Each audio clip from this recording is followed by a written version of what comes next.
guys, we have somebody new to introduce you to here on the homestead. And we did get snow. You guys starting to feel like every time we see you, we have like very different weather conditions? Because that's how we feel currently. It was 80 degrees on Friday, and then we got snow. And I have a dog standing on top of the manure pile. But let's see who we have to introduce you to today. I guess let's plug it back in for a minute. You think? So, who's the newest member on the homestead here? What did your wife do? What did I do? I did? Yeah. So we wanted to introduce you guys to Winona, the brown Swiss. She is our newest addition. For forever, I have always wanted either a Jersey, a Guernsey, a brown Swiss, or a milking shorthorn. And so we finally added one of our dream breeds, guys. We're very excited.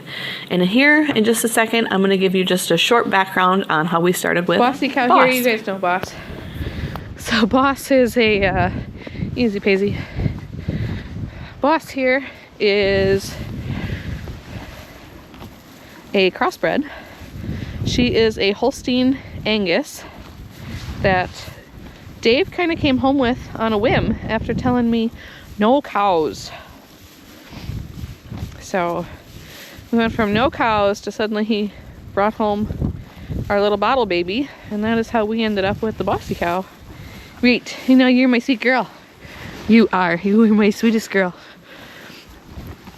Oh, don't run me over though. I know. I'm in your way. I'll move. Huh? Yeah. You're my sweetest girl. Welcome home, Miss Winona. We look forward to getting everybody out on the pasture this summer. Out of the dry lot. We call it the dry lot because there's no grass in it, but it's kind of our sacrifice yard for winter and muddy conditions. And that's why you guys saw Dave put all the limestone screenings in so that it drains better, so that it just stays nicer for these guys. Hey, you! She has the biggest ears, and they're just adorable. Dave's always teasing her, saying that she's picking up Sirius XM. Hopefully our microphone is picking up something more than wind. We've been playing with different settings to get less wind noise for you guys. And she is a big girl. That is her footprint next to my foot. She is a big girl. She weighed in at almost 1,700 pounds. But we never discuss a woman's weight around here. And hopefully we don't have the 60-mile-an-hour wind gusts again, so that that bale stays where it's supposed to stay and they can eat it instead of tromping it into the snow. So peaceful watching critters eat. I could stand here all day. So a little bit more on Miss Winona. She came from our friends, our favorite dairy farmer friends' farm, where she was actually born and raised. She's about 2.5 years old, and we think that she's going to be a really great fit here. We know that the brown Swiss is a great dual-purpose breed. They dried her off for us so that we didn't have to worry about that while she settled in. And she is expected to calve in July. And so we are just super excited to have one of our dream breeds here, and we expect her to do really well with us. Well, the herd she comes from, she thinks everybody here looks awful funny. I think she picks up satellite radio with them big ears. Oh, be nice to her.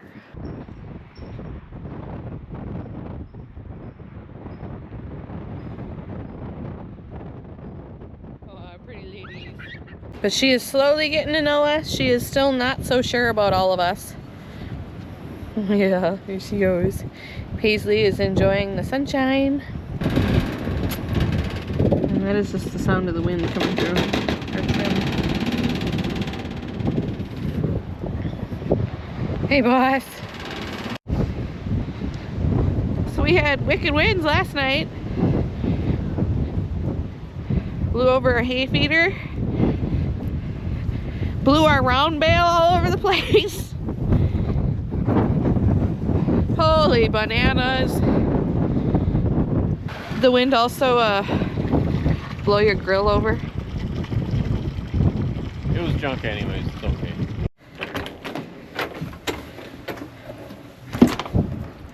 I bet you thought you were done with that, didn't you? I did. A little bit. That's alright. I mean, it was only 80 on Friday. I know. That's the Midwest for you.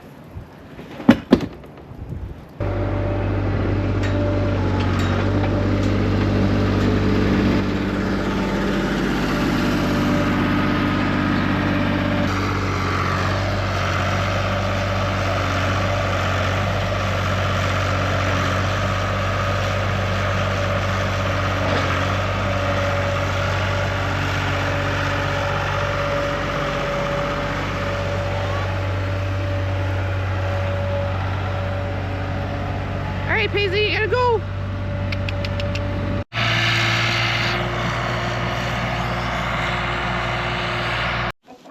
It's you again. Oh my goodness, it's always you in the same box. Are you broody again? Those roosters are beating you up. Alright, I'm gonna leave you alone because we're gonna start some eggs in the incubator. So I want some warm ones because these are all cold now. This one, yeah. I gotta get a bucket.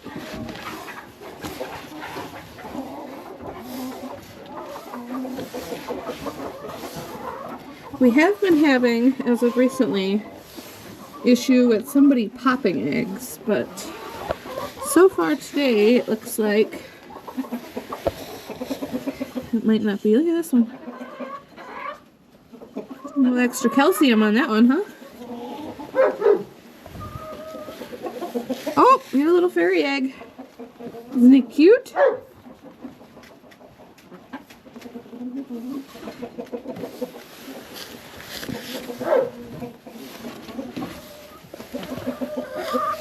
Oh, I'm leaving you alone for now.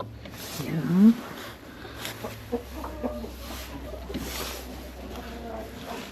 Here, this one's still warm. Keep it warm for me. This one's still warm too. Keep it warm for me. We want green and blue eggs. Here, keep them warm for me.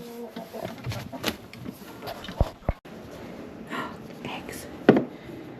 These are the ones we picked out that were warm.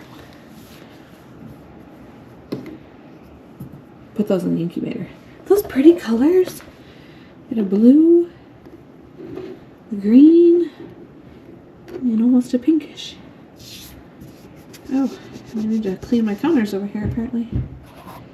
Let's see what our incubator's doing and let's get that sucker fired up with some eggs. We do not have an automatic egg turner, so we will be turning these 3 times a day, or at least twice. And our X and our O will help us know what side they have been on. So we've got quite a few of these to do. Our incubator is showing that it is just about to temperature. We just added in the water. And we'll show you guys, whoops, that's a big one, that's alright. We'll show you guys how we get those started. It's been a few years since we've hatched eggs, hasn't it? No, we did. Did we do some last year? I think we did. Vince and Nicole hatched them for us. We provided the eggs. It's been 2 years. Yeah. We provided the eggs, and our friends Vince and Nicole hatched them for us. So we were having issues with that other incubator we had. Well, last year we got like 1. The last year we did it. And then we had an egg pop in there, and it was just disgusting, so I think we threw the whole incubator out. We threw, well, that and, it wasn't maintaining whoa.